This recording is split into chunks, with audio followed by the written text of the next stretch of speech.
믿음으로 기도하였습니다. 아멘. 한 주간 평안하셨습니까? 옆 사람과 간단한 목례로 인사합시다. 한 주간 평안하셨습니까? 네, 오늘 제목은 무국적자라는 제목입니다. 무국적자. 한국 소설을 거의 잘 읽지를 못합니다. 제가 또 공부하는 신학도 해야 되고 또 일반 인문 서적도 있고 하는데 한국인이 쓴 소설을 오랜만에 한 권 읽었어요.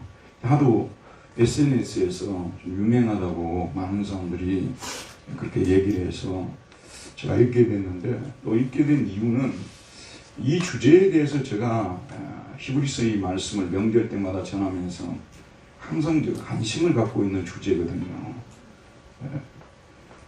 무국적자. 그러니까 이게 히브리서하고 연결이 되면서 이 작가는 도대체 무국적자에서 무엇을 썼을까? 또 이 히브리서를 푸는 데 있어서 좀 도움이 될 수 있지 않을까 생각을 해서 제가 이 무국적자를 읽었습니다.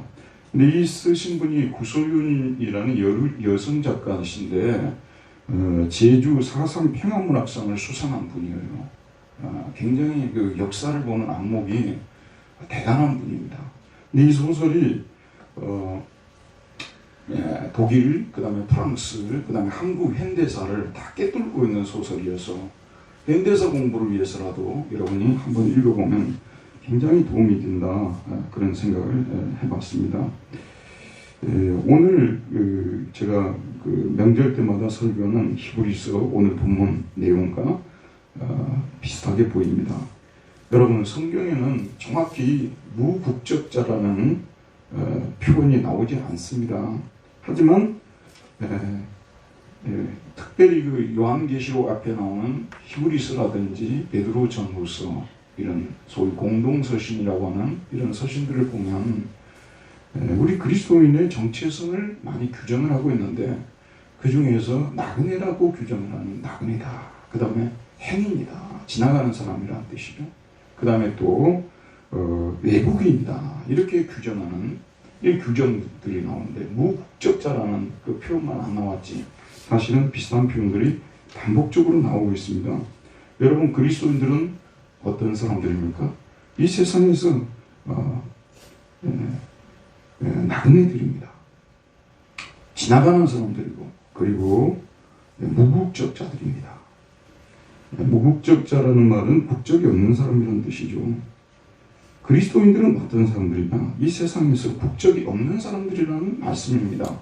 이 소설을 어떻게 풀었는가 봤더니 1970년대에 독일의 어떤 분이 돈을 벌러 가셨어요. 이분은 강부고, 그런데 거기에서 이 동호라는 이름으로 나오는데 거기에서 간호사를 소개를 받아가지고 두 분이 사랑을 하다가 약혼을 하고 결혼을 앞두게 됐어요.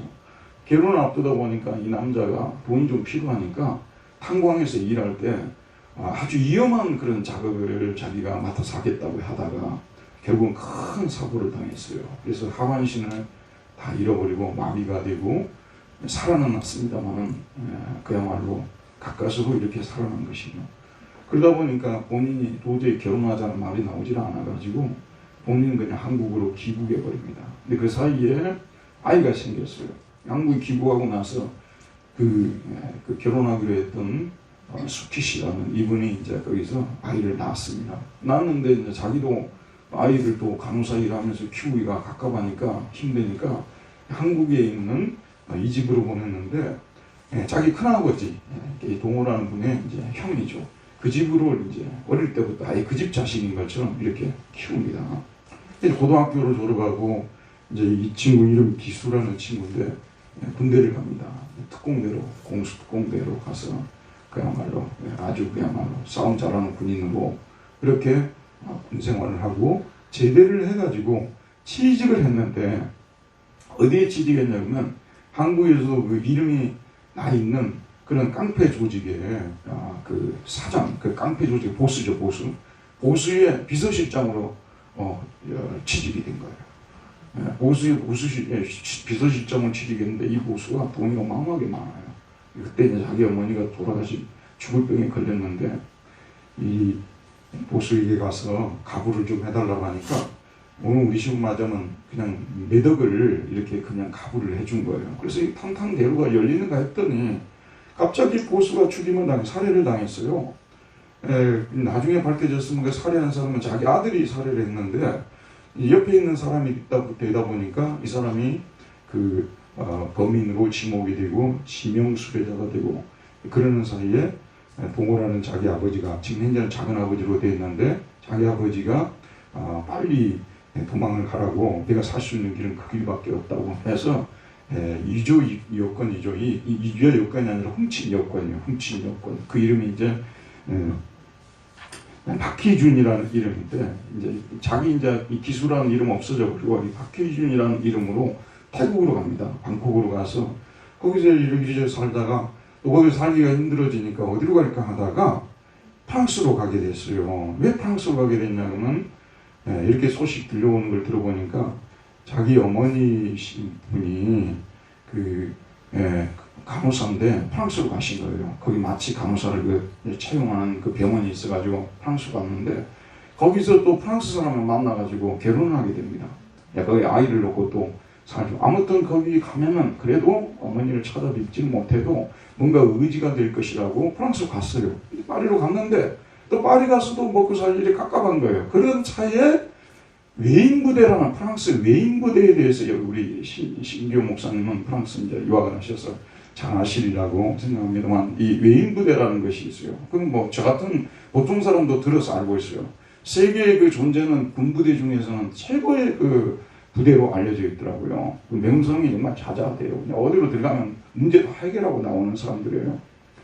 이게 프랑스 외인부대에 이제 사람이 들어가서 거기에서 복역을 하고 또 거기서도 또 포탄에 이렇게 맞아가지고 부상을 당해가지고 제대를 해서 제대를 하면은 프랑스 국적을 주게 돼 있고 그리고 또 연금도 나오고 편히 살 수가 있는 상황인데 또 아무것도 하지 않고 있기가 그래서 또 이제 통역 관광 이게 관광 통역 이런 거 하면서 먹고 살고 그래서 한국으로 귀국한다는 그런 얘기가 여기에 들어 있어요.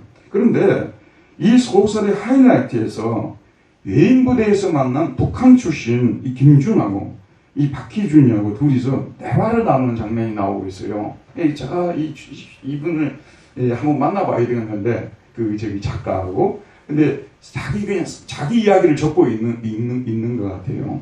이 김준이라는 사람하고 이 박희준이하고 대화를 나누는데 여기서 무국적자라는 말이 나옵니다. 이제 이 부분이 사실 이 소설의 그 하이라이트입니다. 북한에서 온 김준이라는 친구는 자신의 국적이 과연 북한인지 프랑스인지 대한민국인지 이 친구가 이제 북한에 살다가 탈북을 해서 한국에 온 거예요. 한국에서 있다가 또 역시 한국에서 적응 못 해가지고 프랑스로 와서 예인부대에 들어온 사람이에요. 그러니까 자신은 이게 북한 사람인지 프랑스 사람인지 한국 사람인지 그래서 이 사람이 무국적자라는 말을 합니다. 이제 김준이 이 박희준이 이런 대화가 오가는 가운데서 김준이 이런 얘기를 해요. 누가 나에게 너의 국적이 어디냐고 물으면 난 무국적자라고 말할 거야. 그러니까 박희준이 무국적자라고 말합니다. 여기에 대해서 김준이 뭐라고 얘기했냐면 지금까지 나는 3개의 국적을 가졌어. 북한, 남한, 그리고 프랑스. 내가 살아가는 동안 어떤 변수가 생길지 아무도 몰라. 또 다른 국적을 갖게 될지도. 국적이 뭐가 중요해? 나는 그냥 나일 뿐이야. 손에 든 패스포트는 그냥 종일 뿐이고 나를 증명할 수 있는 것은 나의 존재뿐이야.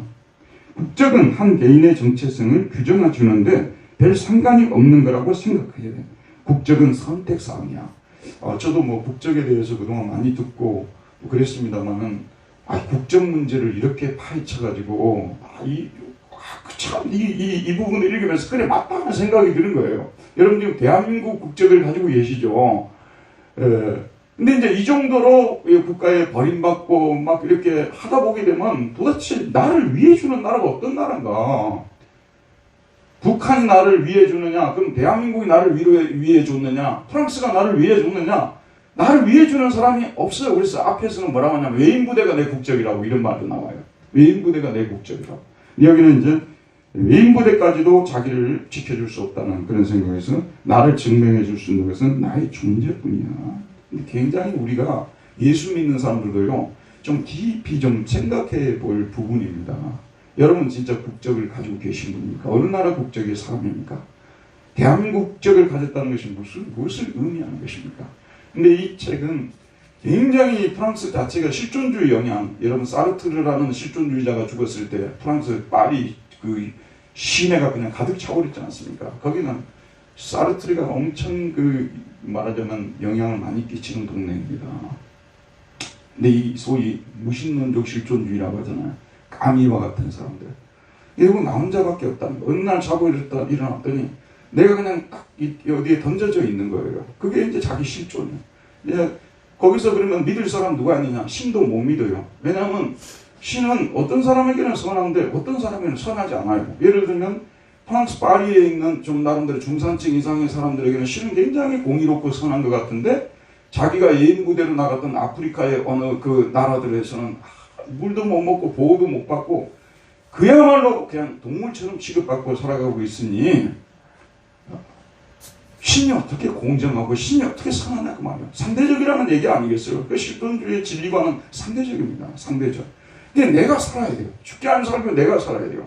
그러다 보니까 제가 자주 보는 동물의 왕국에 나오는 동물의 실존하고 인간의 실존하고 뭐가 다르냐 그 말이에요. 여기는 이제 자유를 위하여 투쟁한다는 이런 명제가 그 구분을 시켜주는 거지만 여러분 동물의 왕국 가끔 보시죠. 이 겨울에 알래스카 그 북극곰들 있잖아요. 먹을 걸 찾아서. 저는 사자는 굉장히 안전한 동물인 줄 생각했어요. 근데 사자도 걱정이 많더라고요. 사자도 자기 새끼들은 또 어떻게 해볼 수가 없는 거예요. 우리 식으로 말하면 냉장고를 만들어가지고 뭐 창고를 만들어서 넣어놓는 것도 아니잖아요. 그날 잡아서 그날 먹으니까 겨울이 되게 되면 사자도 먹을 것이 없어요. 자기는 누가 또 이렇게 괴롭히면 가서 싸워서 이길 수 있지만 새끼들은 또 힘들거든. 어떻게 해서는 하루하루 살아야 돼요. 이게 실존주의가 아까 자유라는 또 인간의 존엄이라는 그런 것들이 물론 구분이 됩니다만은 사실 우리 인간 존재가 그런 것이라는 것이죠. 사실 이 실존주의는요 20세기에 큰 영향을 미쳤어요. 그래서 사르트르가 죽었을 때 프랑스 그냥 파리가 가득 찼잖아요. 큰 영향을 미쳤어요. 지금도 아무도 못 믿겠고 내 인생은 내가 알아서 살고 죽든지 살든지 내가 살아가야 된다고 생각하는 분들이 많이 있거든요. 국가도 국적을 가졌다는 것이 도대체 이렇게 가난하고 억압하고 소외된 사람들에게 도대체 무슨 소용이 있냐 질문을 하면 진짜 할 말이 없더라고 이게요. 그래서 근데 이게 참 이 사람의 착상은 실존주의에서 나온 거지만 성경을 보게 되면 특별히 족장들의 삶을 살펴보게 되면 참 정말 우리 인간의 실존, 우리가 이 땅에서 어떤 존재이고 우리가 정말 어디를 향해서 나아가고 우리의 진정한 본향이 어디인가, 나의 진정한 실존. 원래 실존주의자들이 자주 말하는 것이나 진정한 실존이거든요. 가짜 실존, 진짜 실존. 진정한 실존이 무엇이냐 이런 문제에 대해서 가장 성경에서 우리에게 와닿게 말씀해 주는 것이 족장들의 생애예요. 그래서 여러분 창세기 있지 않습니까? 거기 보면 아브라함, 이삭, 야곱이 등장하잖아. 루터도 칼빈도 창세기 강해를 제일 뒤에 합니다. 인생의 말년이에요. 왜냐하면 여기가 가장 깊은 거예요. 그리고 우리 기독교인이 어떤 존재이고 기독교인이 무엇을 추구하면서 살아가고 어디로 가는가 여기에 대해서 가장 잘 말해주는 것이 족장들의 역사예요. 아브라함, 이삭, 야곱, 요셉 이 부분 우리가 자주 읽어야 돼요. 여기 우리가 어떤 존재인가 나오고 우리가 어디서 와서 어디로 가야 할지 무엇을 하면서 살아야 될지가 나오고 있는데 이 창세기를 또 가장 잘 해석해주고 있는 성경이 히브리서예요. 히브리서 10장 이후가 13장까지가 창세기를 가장 또 잘 해석해줘요. 족장들의 삶을요. 여러분 성경 내이기 있죠. 내이기를 또 가장 잘 해석해주는 신약 성경이 어디입니까? 히브리서 아니에요? 히브리서 8장부터 시작해서 10장까지 거기가 내이기 해석서예요. 내이기가 뭐냐? 히브리서 8장부터 10장까지 보면 내이기가 딱 해석. 족장들의 그 삶에 대한 해석은 어디에 있느냐? 히브리서 11장부터 13장까지입니다. 이 부분을 여러분들이 깊이 보면서 항상 우리가 구약으로 신약을 보고 또 신약으로 구약을 보는 이 교호성 왔다 갔다 하면서 보는 훈련을 해야 된다는 그런 말씀입니다. 구약만 가지고 보면은요 안 돼요. 또 신약을 신약만 갖고 보면 안 돼요. 이 구약과 신약을 항상 교호적으로 구약을 볼 때는 신약의 거울로 비춰보고 또 신약을 볼 때는 구약의 거울로 비춰보고 이렇게 우리가 해야만이 성경을 올바로 읽는 것입니다. 자, 그러면 이 족장들의 삶을 살펴볼 때 족장들은 자기 자신들의 정체성을 어떻게 파악했는가? 족장들은 자기 자신들을 무국적자라고 여기며 살았습니다. 무국적자. 여러분 잘 아시다시피 아브라함은 원래 갈대아 우르 땅에 살고 있었어요. 갈대아 우르. 지금 이라크 지역이라고 볼 수가 있겠죠? 유브라테스, 티그리스, 거기가 이제 발원하는 그 지역들에 살고 있었어요. 여러분 어디 가서 지도 보면 우르라고 표시가 되어 있어요. 거기에 살고 있었는데 하나님께서 아브라함에게 나타나서 너는 너의 본토 친척 아비집을 떠나 내가 네게 지시할 땅으로 가라고 명령합니다. 아브라함은 믿음으로 그 말씀에 순종하여 본토 친척 아비집을 떠나서 먼저는 가나안 땅에 들어갔고 이 가나안 땅은 오늘의 이스라엘이에요. 아시죠? 이스라엘. 그 다음에 이제 거기 있다가 애굽으로 내려갔어요. 애굽에서도 재산은 많이 늘렸습니다만 큰 변을 당하고 다시 또 어디로 올라옵니까? 가나안 땅으로 올라와서 거기서 오랫동안 살다가 죽었어요. 그런데 아브라함의 생애를 보게 되면 창세기를 읽으면 이게 참 은혜가 돼요. 여러분도 이제 신앙이 연륜이 깊어가면 깊어갈수록 창세기가 새로운 눈으로 들어옵니다. 그래서 창세기에 이렇게 깊은 진리가 있었는가? 여러분 아브라함이 가나안 땅에 들어와서 집을 짓지 않았다는 것이 매우 중요한 포인트입니다. 우리 한국은 모든 문제 중에 가장 큰 문제가 집 문제 아니에요. 집 문제. 뭐 어떤 대통령도 어떤 정부도 이 집 문제는 해결 못해요. 뭐 새 정부가 들어선다고 해결할 걸로 기대도 하지 마세요. 저는 어차피 기대 안 합니다. 어차피 집도 없으니까. 있는 분들이 이제 상당히 머리를 많이 쓰시고 하실 텐데 그냥 하나님께 맡기고 기도하십시오. 이게 쉬운 문제가 아닙니다. 근데 아브라함은 가나안 땅에서 집을 짓지 않았어요. 그리고 국적을 취득하지도 않았습니다. 오직 잠시 체류를 할 수 있는 체류 허가 비자만 받았습니다. 외국에서 살다 오신 분들요, 아주 비자 때문에 이가 갈립니다. 그 비자 받기가 얼마나 힘든지 그냥 새벽부터 가서 비자 받으려고 어떤 데는 가기도 6개월만 찍어주고요. 어떤 때는 또 1년만 찍어주고요. 좀 많이 찍어주면 2년 찍어주고요. 그래서 영주권을 받은 분들 만세를 부를 수밖에 없어요. 시민권을 받은 사람들은 그야말로 대한민국 독립된 것보다도 더 좋은 날이에요. 그래서 미국에는 미국 시민권 받는 데를 갖다가 이런 데다가 딱 갖다 집에 들어오면 붙여놓는다고 하잖아요. 그럼 살아본 사람들 그거 이해할 수가 있거든요. 어려워요. 근데 이게 체류 비자는요, 저도 항상 체류 비자를 받아서 살았는데 일정한 목적으로 어느 시간부터 어느 시간까지만 머무를 수 있는 비자가 체류 비자예요. 제일 안 좋은 비자입니다. 이 비자가요. 항상 불안해요. 항상 나그네요. 언제 쫓겨날지를 몰라요. 근데 아브라함은 자기가 자원해서 이 체류 허가 비자를 신청해서 받은 거예요. 그럼 그곳에서 무국자임을 증거하면서 텐트를 치면서 살았습니다. 제가 자주 성경 번역하신 분들 욕 좀 하잖아요. 여러분 지금이 어느 시대라고 지금도 장막이라고 번역합니까? 지금 누가 장막이라는 말을 써요? 텐트라고 쓰지. 그러니까 그냥 아싸리 텐트라고 번역해야 돼요. 텐트라고. 그럼 우리한테 훨씬 더 와닿거든요. 그러니까 아브라함은 그 가나안 땅에 있으면서 집을 짓지 않고 텐트를 치고 살았어요. 그리고 자기의 신분 중에 나는 나그네다, 무국적자다, 그렇게 표시하면서 살았던 말씀입니다. 이건요, 자기 자신들이 다른 사람들에게, 다른 어떤 부족이라든지 다른 민족에게 자기를 소개할 때도 이 사람들은 무국적자로, 나그네로, 외국인으로 이렇게 소개를 했어요. 대표적인 장면이 한 군데 나오는데요. 여러분이 잘 아시는 대로 야곱이 그 흉년이 들어가지고 가나안 땅에 거주하다가 할 수 없이 애굽으로 내려갔어야 됐잖아요.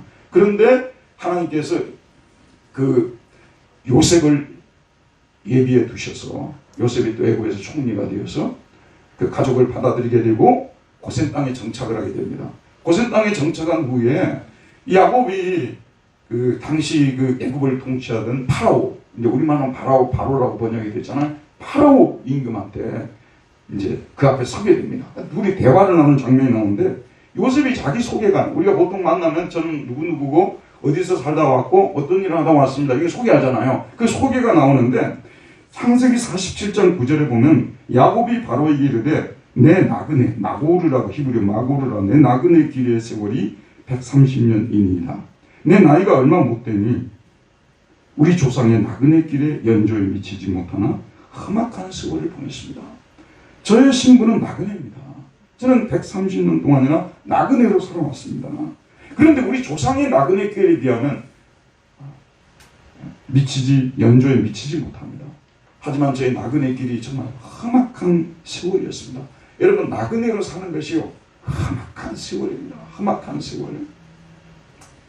그래도 이제 저는 독일에서 살았고 또 뭐 유럽이라든지 또는 미국이라든지 일본이라든지 이렇게 좀 괜찮은 나라들은 괜찮습니다만은 아주 후진국에 이렇게 들어간 분들은요, 제가 아는 어떤 분은 감비아에서 지금 NGO 활동을 하고 계시는데 이분은 이제 그야말로 좋은 비자를 가지고 있어요. 그러니까 감비아에서도 상류층과 교제하고 그런 대로 잘 사는 거예요. 근데 체류허가 비자 받은 분들은 감비아에서도 천대받는다니까요. 감비아 같은 나라에서도.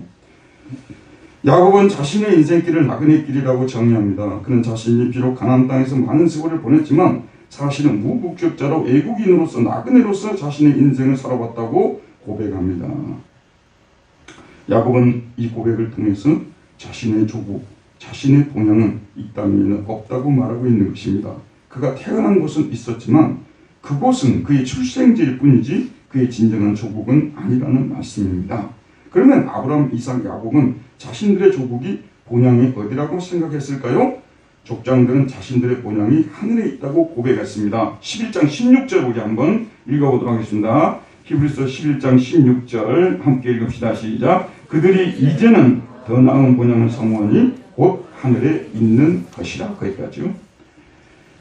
이들의 자기 자신들의 본향이 하늘에 있다고 생각했어요. 그래서 그 본향에 가고 싶어서 사모하면서 살았다는 말씀입니다. 그 더 나은 본향을 사모하니 곧 하늘에 있는 것이라.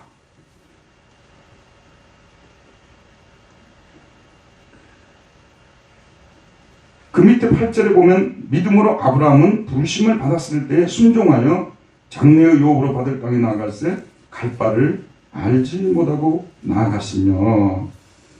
자, 아브라함이 원래 살고 있던 갈대 우르 땅, 거기서 떠나라는 그 부르심을 받았을 때에 순종했어요. 그리고 장래의 유업으로 받을 땅에 나아갈새 갈 바를 알지 못하고 나아갔습니다.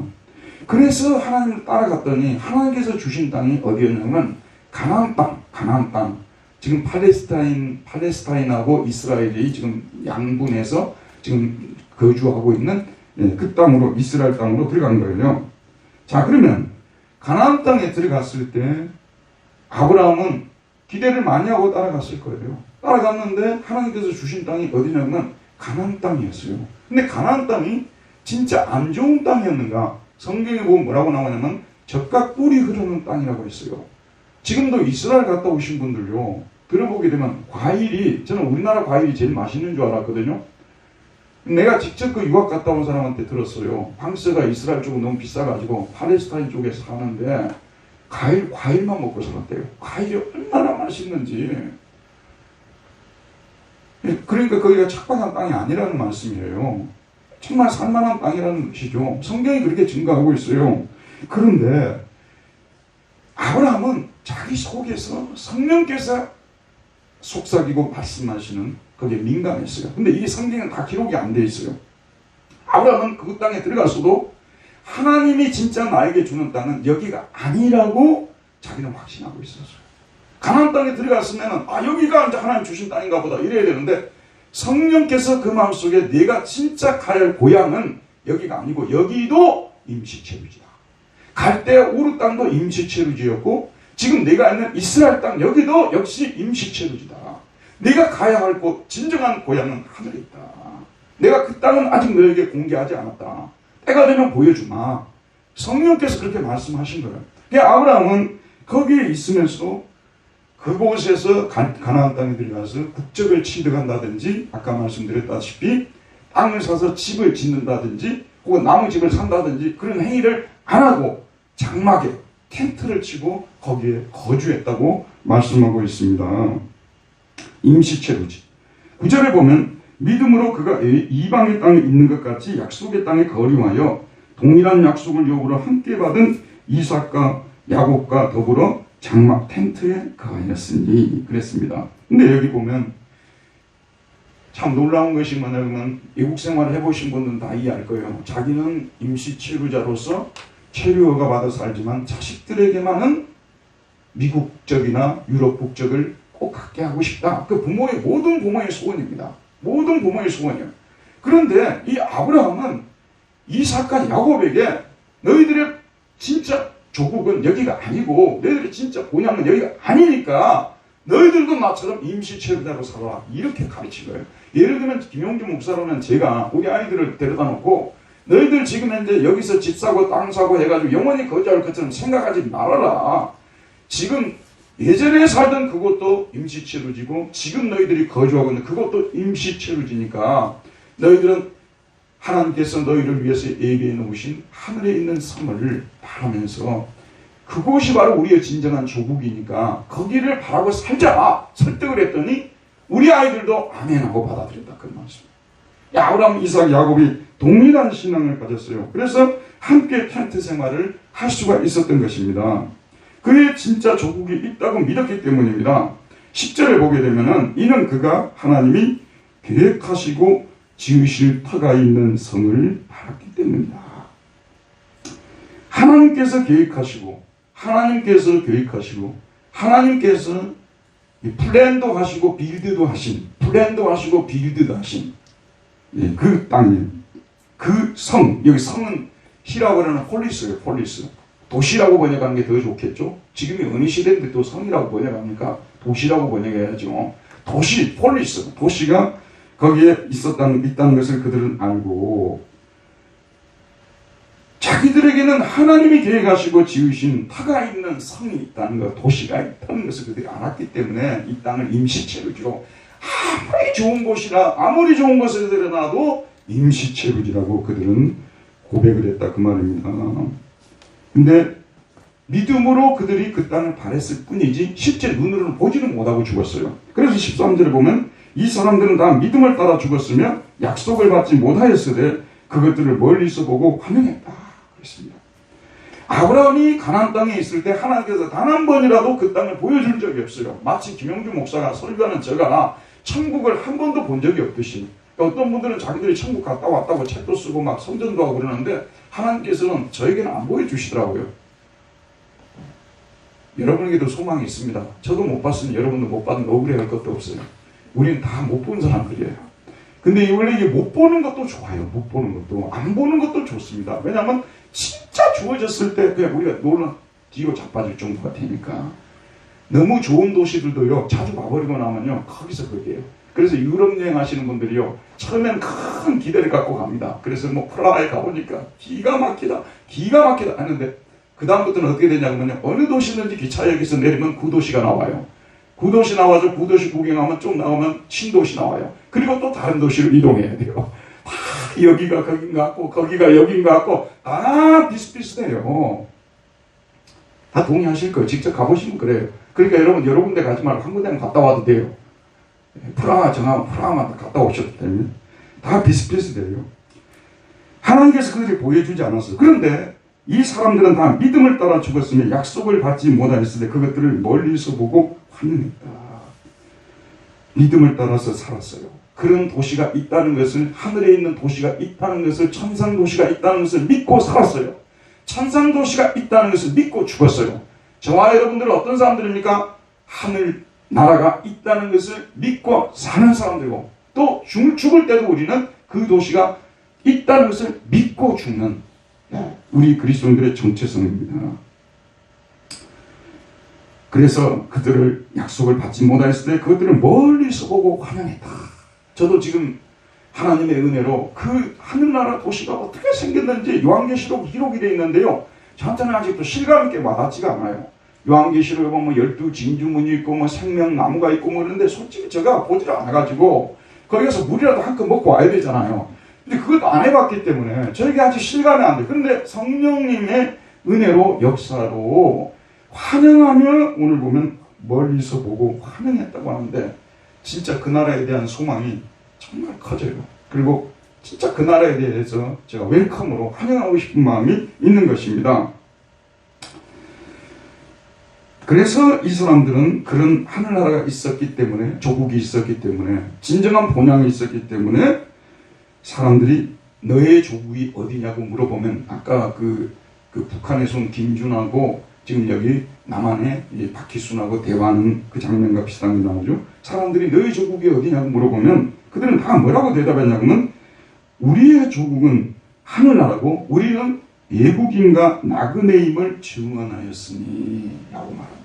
호몰로교라는 것은 뭐냐면요, 이 증언했다고도 말할 수가 있습니다. 고백했다. 신앙 고백하듯이 신앙 고백으로 그랬어요. 너희 조국이 어디냐? 너희들은 도대체 어느 나라를 가려고 이 좋은 나라를 지금 거부하느냐? 여기다가 네가 아무리 가봐도 나폴리보다 더 좋은 데 없으니까 나폴리에 있는 좋은 땅 그 언덕 위에 집을 사가지고 여기다 집 짓고 영원히 살고 대대손손 살려고 해야지. 도대체 네가 어쩌자는 거냐? 근데 그들은 그렇게 이야기했어요. 우리가 가야 할 곳은 나폴리가 아니라고. 여러분 실제로 나폴리 가보지 마세요. 제가 베를린에서 벤츠를 빌려가지고 나폴리 갔다 온 어떤 교수님한테 들었어요. 가봤더니 항구 하나밖에 볼 것이 없더래요. 그래도 한 30분 보고 나니까 볼 것도 없더래요. 나폴리 가지 마세요. 이 지상의 도시들이 그렇다고 말씀입니다. 자기들이 가야 할 곳은 하늘나라고, 그래서 이 땅에서 자기들은 예국인과 나그네라고 글쎄는 예국인이다. 그리고 발의 피에 모이, 지나가는 나그네. 파라라는 말이 옆에라는 뜻이잖아요. 지나가는 도시를 그냥 옆으로 지나가는 사람이라고 이렇게 지금 얘기하고 했던 것입니다. 자, 그들이 이같이 말하는 것은 자기들이 본향 찾는 자임을 나타냅니다.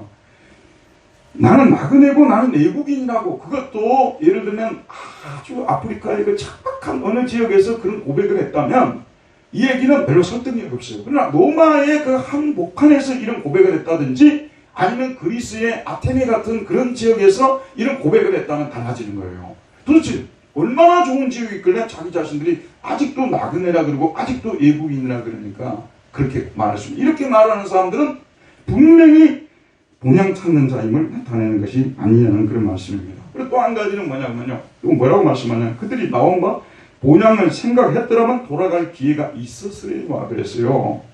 그들이 나온 바 본향을 생각하였더라면 돌아갈 기회가 있었어요. 근데 이분들은 고향을 떠난 후에 더 이상 돌아갈 생각을 안 했어요. 왜냐하면 자기 고향이 너무 안 좋아서 돌아갈 생각을 안 한 것이 아니고요. 고향이 좋을 수도 있었던 거예요. 고향이 좋을 수도 있었던 거예요. 아주 좋은 지역일 수도 있어요. 근데 그것이 좋은 곳이고 또 돌아갈 기회도 있었어요. 돌아갈 기회도 있었는데 그들은 돌아갈 기회가 있었으려니와 그들이 이제는 더 나은 본향을 사모하니 곧 하늘에 있는 것이라. 더 나은 곳이 있는데 뭐하러 그리로 돌아가려고 하겠습니까? 더 나은 곳이 있는데, 예를 들어서 누가 저보고 이제 목사님은 나중에 이제 어디서 이제 살려고 합니까? 물어보게 되면요. 솔직히 말해서 제가 뭐라고 대답을 못 하겠어요. 어디서 살지를 잘 모르겠어요. 이 분당이 있는 지역에 살는지 아니면 충청도로 갈지 전라도로 갈지 아니면 예국으로 갈지 어디에 가서 사는지를 모르겠어요. 분명한 사실은 뭐냐면 거기가 임시체류지라는 것은 분명히 저는 확신하고 있습니다. 그곳에서 내가 영원히 살 수 없는 사람이라는 거. 예를 들어서 그 도시가 완벽한 도시고 사회보장제도가 완벽하게 되어졌다 하더라도 내가 늙어서 죽어버리는데 무슨 소용이 있어요? 아니 그 도시가 그야말로 퍼펙트한 도시였다고 말이에요. 내가 늙어서 죽는데 무슨 소용이 있냐고 말이에요. 그런데 내가 실제로 가서 이렇게 정착하겠다고 하는 도시가 없어요. 저에게는요. 고향으로 돌아가려고 안 돌아가요. 어머니 소천하고 나서 돌아갈 일이 없어요. 아무도 없는데 뭐 거기 고향도 저는 안 가고 싶고, 그리고 어디 가서 살았는데 거기 꼭 가서 살고자 하는 그런 마음도 저는 없고요. 그래서 이 족장들하고 생각이 많이 비슷한 것 같아요. 그들은 더 나은 본향을 사모했겠어요. 근데 더 나은 본향이 어디에 있냐면 하늘나라에 있다고 말하고 있어요. 하늘나라에 있는 더 나은 본향. 근데 여기 보면 그냥 더 나은 본향이라고 하기 때문에 비교급으로 되어 있잖아요. 그러니까 이 땅의 본향하고 하늘나라의 본향을 비교하면 거기가 좀 나으니까 거기가 살겠다. 이렇게 성경을 해석하면 좀 이렇게 엘레멘터리한 해석 아니겠어요? 최상급의 최상급 아니겠어요? 비교조차 할 수 없어요. 뭐 캘리포니아가 뭐 샌프란시스코가 좋고 뭐 어디가 좋고 워싱턴 DC가 좋고 뭐 또 파리가 좋고 뭐 로마가 좋고 그래도요. 마지막 부분에 뭐라고 해야 돼요? 그래도 목사님 우리나라가 제일 좋던데요? 많은 분들이 그래요. 그게 좋다 하더라도 이런 우리 대한민국이라는 예를 들면 서울이나 경기나 이런 지역하고 하늘나라하고 비교하면 비교급으로 쓰는 게 이거는 죄송합니다만 그 사람들의 언어 풍습이라고 볼 수가 있어요. 이건 비교급을 썼는데 이것은 최상급이 최상급이에요. 하늘에 있는 도서는 진짜 상상을 할 수 없어요. 그래서 저는 하나님께 기대가 큽니다. 왜냐하면 도대체 어떤 도시길래 이렇게 저에게 꼭꼭 숨기는지 저한테라도 조금이라도 공개해 주시면 좋겠어요. 그래서 내가 우리 교인들한테 좀 큰 소리 칠 거 아니에요. 나 거기 갔다 온 사람이라고. 물을 내가 물 좀 마시고 왔다고. 이렇게 좀 큰 소리 칠 텐데 하나님께서 제게 보여준 적이 없어요. 제가 유일하게 보는 것은 요한계시록을 통해서 그냥 읽고 있을 뿐이에요. 근데 그것이 얼마나 실감 있게 옵니까, 여러분? 그런데 하늘나라는 저나 여러분이나 깜짝 놀랄 거예요. 제가 우리 교인들한테 자주 설교하는데요. 지금 여러분들이 지상에서 예수 믿고 하나님의 복을 받고 그런 것은요. 건강의 복, 자녀의 복, 소산의 복, 그 다음에 또 여러분들이 영적으로 받는 복. 앞으로 우리에게 주어질 그 하나님 나라는요. 이런 것들은 그림자. 세 발의 피라는 말, 세 발의 피를 제가 본 적은 없어요. 근데 표현을 하자면 세 발의 피 같은 것이에요. 도대체 그 나라가 어떤 나라고 얼마나 좋을까? 진짜 우리는 이 기대 속에서, 우리는 소망 속에서 이것을 간직하고 있어야 돼요. 꼭 보여주시면 내가 예수 믿겠습니다. 하지 마세요. 꼭 보려다가 그게 진짜 이상한 거 볼 수 있으니까. 여러분, 우리 하나님께서 우리를 위해서 꼭 숨겨놨어요. 썩지 않고 더럽지 않고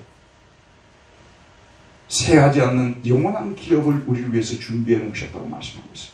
하늘 도성, 그 폴리스가 어떻게 생겼을까? 폴리스가 어떻게 생겼을까?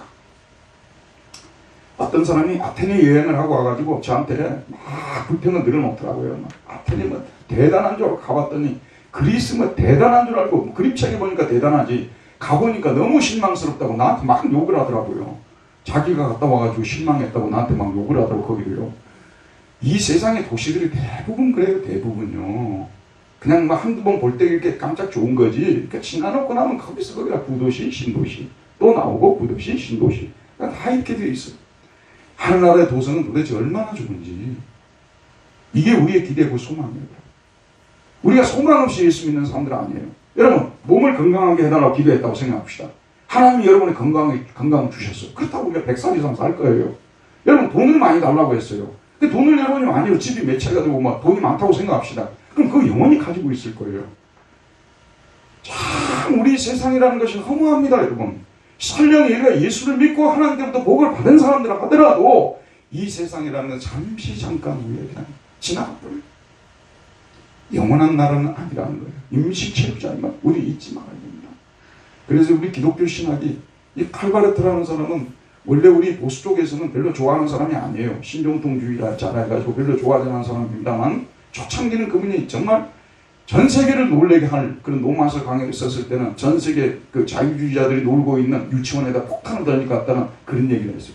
그때 그분은 전성기였어요. 나중에 이제 이분이 달라졌습니다만 종말론적인 신학이 아닌 신학은 진정한 신학이 아니라고 했어요.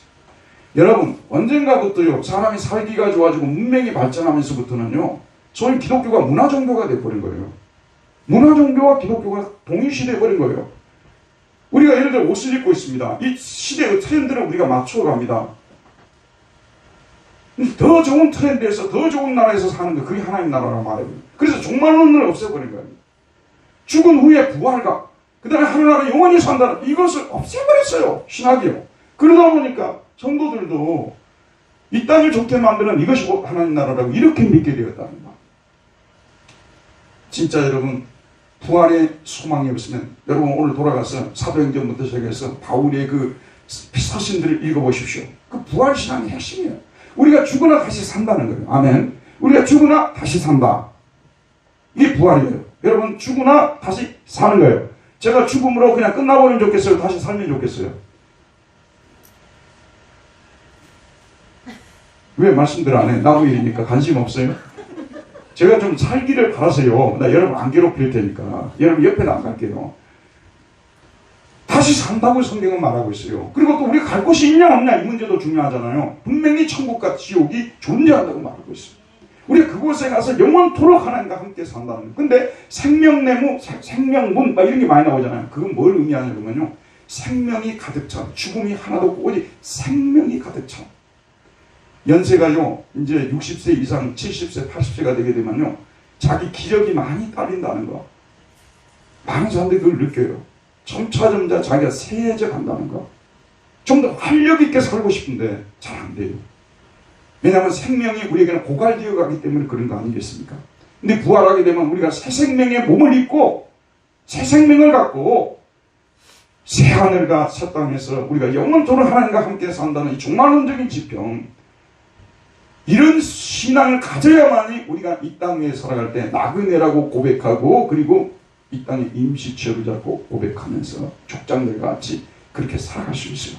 마지막으로 말씀드릴게요. 예수님께서는 이 하늘나라를 우리에게 선물하기 위해서 성문 밖으로 나왔다고 말씀하고 있습니다. 성문 밖으로 나오셨어요. 예수님이 하늘나라 성에 그냥 그대로 계셨다면 우리는 하늘나라 성에 들어갈 기회가 없었어요. 근데 우리도 그 성에 들어가도록 하기 위해서 성문을 열고 나오셔서 사람의 몸을 입고 이 땅에 오셔서 성문 밖에서 고난을 당하셨어요. 히브리서 13장에 나온 말씀이에요. 성문 밖에서 고난을 당하셨습니다. 그리 십자가를 못 박혀 죽으셨습니다. 그래서 우리가 그를 믿음으로 제사함을 받고 이제 우리도 역시 하늘나라 성으로 들어갈 수 있는 길이 열려지게 되었다는 말씀 아니겠어요? 그러니까 자, 여러분 저를 보세요. 마치겠습니다. 우리가 예수를 믿음으로 말미암아 이 하늘나라 성에 지금 우리가 지금 이제 문 앞에까지 와 있어요. 이제 우리가 죽는 순간에 바로 하늘나라에 우리 입성을 하게 됩니다. 이런 소망, 이것이 진짜 소망 아니겠습니까? 여러분 아까도 제가 말씀드렸습니다만 집을 100채를 가진들 자기 죽음은 뭐냐고 말이에요. 그게 돈을 뭐 수억을 가졌든 수십억을 가졌든 자기 죽음은 무엇이 무슨 소용이냐고 말이에요. 우리에게 이런 진정한 참된 소망이 우리에게 있어요. 하늘나라 들어간다는 이 소망. 근데 예수님께서 성 밖으로 나오지 않으셨다면 우리가 하늘나라 들어갈 수 있는 찬스가 없는 것이 나오셨기 때문에. 그래서 바울이 이 히브리서를 받는 성도들에게 뭐라고 마지막으로 권면하냐 그러면은요 12절, 우리 히브리서 12장 13장 12절부터 15절까지 읽고 마치도록 합시다. 히브리서 13장 12절에서 15절입니다. 우리 함께 읽읍시다. 시작. 그러므로 예수도 자기 피로써 백성을 거룩하게 하려고 성문 밖에서 고난을 받으셨느니라. 그런즉 우리도 그의 치욕을 짊어지고 영문 밖으로 그에게 나아가자. 우리가 여기에는 영구한 도성이 없으므로 장차 올 것을 찾나니, 그러므로 우리는 예수로 말미암아 항상 찬송의 제사를 하나님께 드리자. 이는 그 이름을 증언하는 입술의 열매니라. 그런즉 우리도 그의 치욕을 짊어지고 영문 밖으로 그에게 나아가자. 자, 말씀을 맺으면서 다시 한번 강조를 합니다. 이제 우리는 이 땅에서 나그네 삶이에요.